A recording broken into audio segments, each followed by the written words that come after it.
उत्तर सोलापूर तालुक्यातील मायडी येथील यमाई देवी प्राथमिक आश्रमशाळेत श्री सिद्धेश्वर यात्रेनिमित्त नंदीध्वज आणि नागफणीची मोठ्या भक्तिभावानं मिरवणूक काढण्यात आली।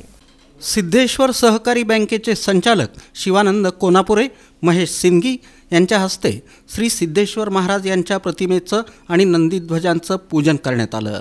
या प्रसंगी संस्थापक अशोक लामतुरे, सचिव मधुकर गवळी, शाळेच्या मुख्याध्यापिका रुक्मिणी लामतुरे गवळी, ज्येष्ठ शिक्षक नानासाहेब लोखंडे, महादेव करे, तानाजी तानगावडे, संगीता वनकोळे जाधव, विद्या हराळे लामतुरे, अशोक देशमुख, विनोद कोळेकर, अमोल गुरव, बसवराज तुळजापुरे, संदीप चव्हाण आणि विद्यार्थी मोठ्या संख्येनं उपस्थित होते। या प्रसंगी विद्यार्थ्यांनी पारंपरिक बाराबंदी पोशाख परिधान केला होता। तसंच बाणेगावचे स्वामी यांच्या हस्ते विधिवत पूजा आणि आरती करून पालखी सोहळा मिरवणुकीला सुरुवात करण्यात आली। लेझिम ढोल ताशांच्या गजरात सवाद्य मिरवणूक काढण्यात आली। ग्रामीण भागात अशा प्रकारचा कार्यक्रम घेणारी ही एकमेव आश्रमशाळा आहे, असे उद्गार प्रमुख पाहुण्यांनी काढले। देवी